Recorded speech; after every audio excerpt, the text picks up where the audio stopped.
Hello everyone, this is Sunil Kumar, lecturer in psychology, Daita Hamirpur here. Hope you are well at your home. आज की परिस्थितियों को मद्देनज़र रखते हुए अपने आप को अपडेट रखने के लिए आवश्यक है कि हम ई लर्निंग के माध्यम से जुड़ें और अपने नॉलेज को अपडेट करें. डियर स्टूडेंट्स, इन विपरीत परिस्थितियों में हमें अपने आप को ढालना होगा, अपने आप का समायोजन करना होगा, एडजस्ट करना होगा. और कहते हैं कि इरादे पक्के हों तो सपने भी साकार होते हैं, लगन सच्ची हो तो तूफान में भी बेड़े पार होते हैं. ज़रूरत है आपकी एक दृढ़ इच्छा की, संकल्प शक्ति की. किसी काम को हम अगर करना चाहें तो अवश्य पूरा होता है, बशर्ते हमारी विल पावर स्ट्रांग हो. तो इसी मोटिवेशन के साथ आज मैं आपके साथ डिस्कस करने आ रहा हूँ. वो विषय रहेगा गाइडेंस एंड काउंसलिंग. गाइडेंस और काउंसलिंग अपने आप में एक साइकोलॉजी की कंप्लीट ब्रांच है और आपको सेकेंड ईयर में इस करके इस विषय को जोड़ा गया है कि उम्मीद की जाती है कि आप सक्षम होंगे लगभग 2 साल की ट्रेनिंग के बाद कि आप एक अच्छे गाइड बन सकें, एक अच्छे काउंसलर बन सकें. क्योंकि अध्यापक का कार्य केवल पढ़ना पढ़ाना, सीखना सिखाना ही नहीं होता, लेकिन बच्चे के व्यक्तित्व का सर्वांगीण विकास करना होता है. Teacher as a guide, teacher as a philosopher, teacher as a facilitator, teacher as a counsellor, बहुत सारी भूमिकाएं निभाना पड़ती हैं. इस करके गाइडेंस और काउंसलिंग की ज़रूरत बहुत आवश्यक हो जाती है, क्योंकि जीवन में बहुत सारी चुनौतियां होती हैं, बहुत सारी चैलेंजेस होती हैं और हर एक व्यक्ति को या बच्चे को कदम कदम पर उन चुनौतियों का सामना करना पड़ता है और उनको निपटने के लिए किसी की गाइडेंस की ज़रूरत होती है या कभी कभी हमें काउंसलिंग की ज़रूरत भी पड़ती है. इस करके अध्यापक की भूमिका बहुत अहम हो जाती है. तो आइए आज हम जानें कि गाइडेंस होती क्या है, गाइडेंस और काउंसलिंग का आपसी संबंध क्या है और उसमें क्या अंतर है. इस कंसेप्ट को हम क्लियर करें. As you know, one important role of a teacher inside and outside the classroom is to provide guidance and counselling to students.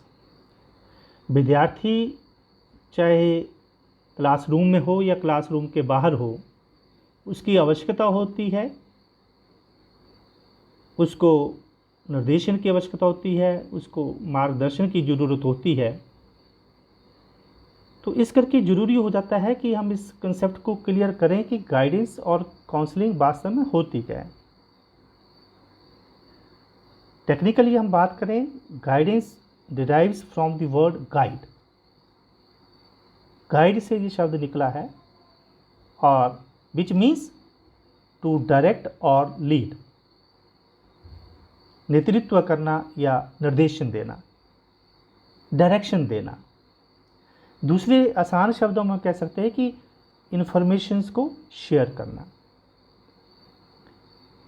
Whereas counseling derives from the word counsel, which means to give advice, consultation, opinion or suggestions. किसी को सलाह देना, मशवरा देना, विचारों का आदान प्रदान करना, सुझाव देना. आप जानते हैं एडवाइस एंड सजेशंस. जब बड़ा किसी छोटे को का मार्गदर्शन करता है तो उसको हम एडवाइस कहेंगे. जब छोटा कोई बड़े को अपनी बात कहना चाहे उसको हम सुझाव कहेंगे. तो ये सुझाव देने की प्रक्रिया, एडवाइस देने की प्रक्रिया ही काउंसलिंग होती है. तो आसान शब्दों में अगर हम बात करें, guidance is the process of helping a person with his adjustment. निर्देशन एक ऐसी प्रक्रिया है जिसमें किसी व्यक्ति की मदद की जाती है, हेल्प की जाती है, उसको लाइफ में अपने आप में एडजस्ट करने के लिए।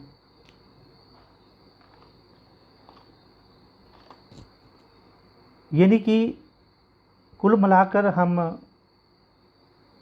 इन बातों को जोड़कर देखें तो गाइडेंस से अपनी योग्यता का पता चलता है, समस्या समाधान की योग्यता का विकास होता है और निर्णय लेने की योग्यता का विकास होता है,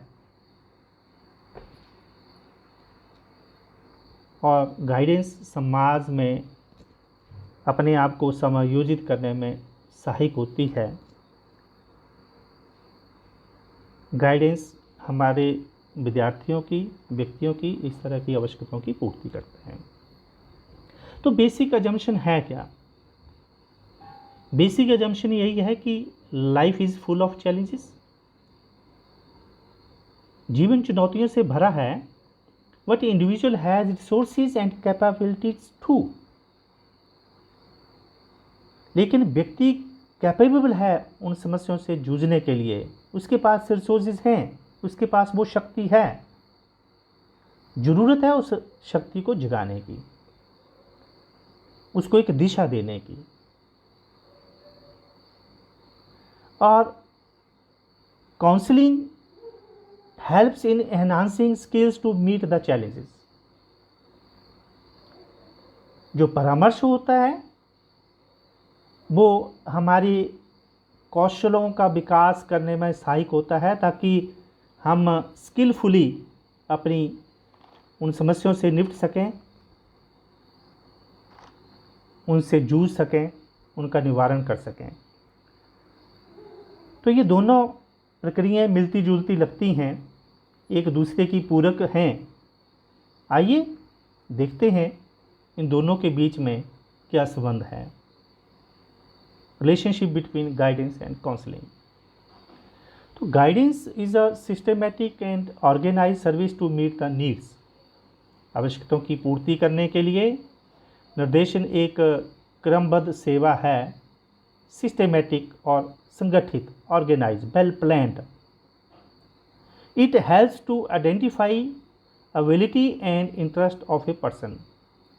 ये मदद करता है व्यक्ति की रुचियों को जानने में, उसकी अपनी योग्यता को जानने में, उनको पहचानने में, उनको आइडेंटिफाई करने में। Detail information is collected, recorded and interpreted.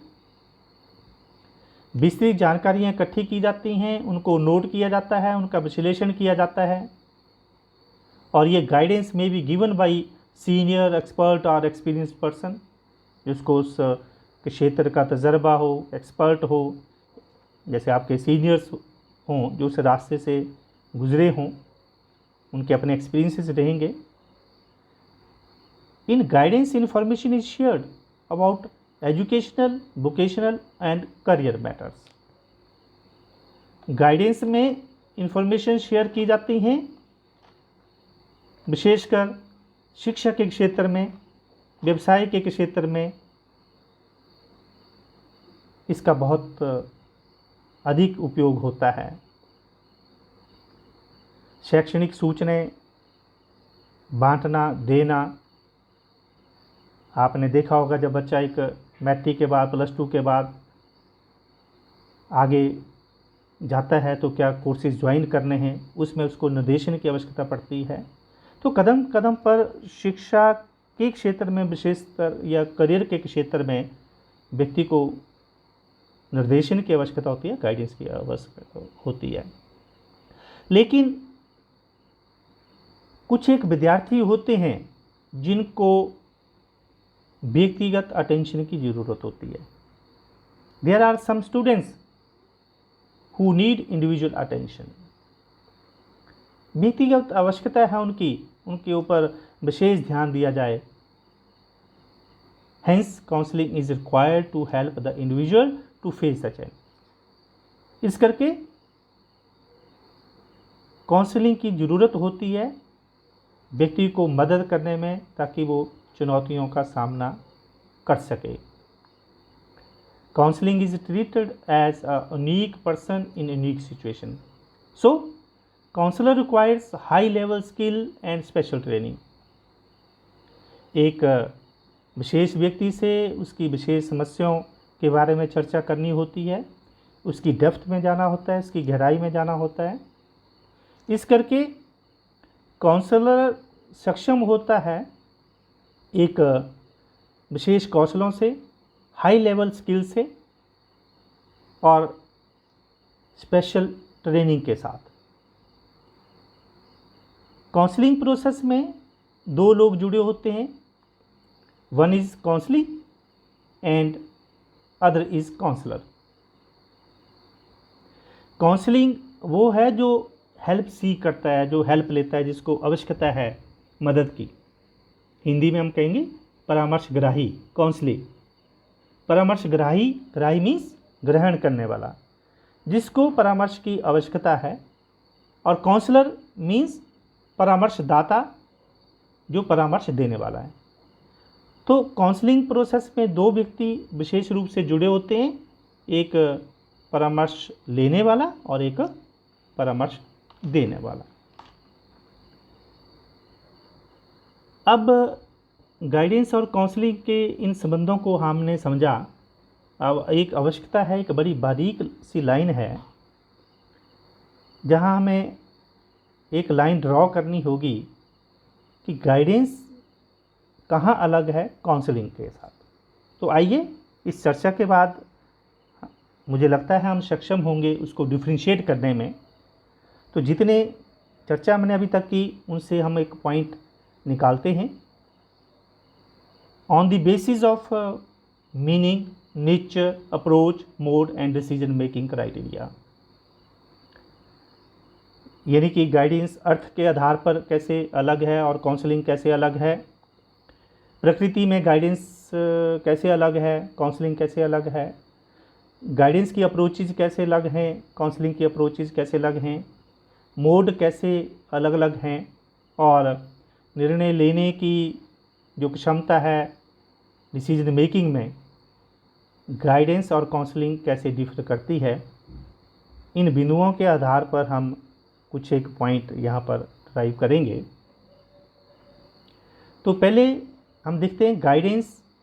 Guidance means, शुरू में मैंने कहा था सरल भाषा में, sharing information, whereas counselling means professional advice. This is the one major difference in guidance and counselling. निर्देशन का तात्पर्य सूचनाओं का प्रदान करना होता है, जबकि परामर्श का तात्पर्य प्रोफेशनल एडवाइस देना होता है, प्रोफेशनल सलाह देना होता है। दूसरा, guidance is preventive in nature. कैसी प्रकृति है गाइडेंस की? निर्देशन की प्रकृति प्रिवेंटिव है, रोकथाम करने वाली है, कि पहले से बच्चे को, व्यक्ति को जागरूक कर दिया जाए ताकि उसके जीवन में समस्या आए नहीं। बेटे इस राह पर चलेंगे, ऐसा करेंगे तो ये होने वाला है, रोकथाम के लिए प्रिवेंटिव है नेचर की गाइडेंस की। लेकिन जब समस्या हो ही गई तो काउंसलिंग का रोल आता है और उसमें प्रोफेशनल हेल्प की ज़रूरत पड़ती है। तो guidance means sharing information, whereas counselling means professional advice. दूसरा डिफरेंस। अब हम तीसरे डिफरेंस को लेकर चलते हैं। Guidance is comprehensive, whereas counselling is narrow. निर्देशन का क्षेत्र बहुत विस्तृत है, जनरल है, और काउंसलिंग का क्षेत्र स्पेसिफिक है। यानी कि गाइडेंस सर्विसेज के अंदर काउंसलिंग आएगी। Is it clear? अगली हम चौथा अगर डिफरेंस देखें, guidance is open and less private. Guidance खुली होती है उसमें कोई प्राइवेसी नहीं होती, क्योंकि वो एक क्लासरूम में सामूहिक रूप से सबको दी जा सकती है। और ये generally deals with educational and career issues. शिक्षा संबंधी सूचनाएं हम क्लासरूम के अंदर बच्चों को देते हैं, शेयर करते हैं। करियर से रिलेटेड इश्यूज़ की हम चर्चा एक समूह में करते हैं, क्लास में करते हैं। Whereas counselling needs high level skills and professional training because it deals with social, emotional and psychological issues. क्योंकि काउंसलिंग में हम बच्चे की, व्यक्ति की सामाजिक, मनोवैज्ञानिक या संवेगात्मक समस्याओं का हल ढूंढते हैं, के ऊपर चर्चा करते हैं। इस करके ये व्यक्तिगत विषय बन जाता है और ये दो व्यक्तियों के बीच की चर्चा होती है, एक काउंसलर और दूसरा काउंसलिंग के बीच में। दो व्यक्ति ही इसमें शामिल होते हैं। अगला डिफरेंस हम देखें तो guidance helps in choosing best alternatives.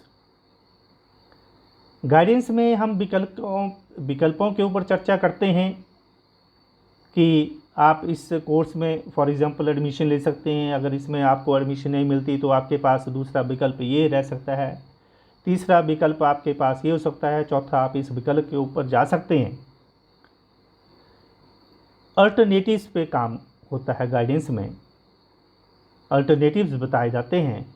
Where as counselling helps in getting solutions, और काउंसलिंग में समस्या का हल बताया जाता है, समस्या से कैसे निपटा जाता है। क्योंकि जैसे मैंने पहले चर्चा की कि हम सोशल, साइकोलॉजिकल और इमोशनल प्रॉब्लम्स को डील करते हैं काउंसलिंग के अंदर।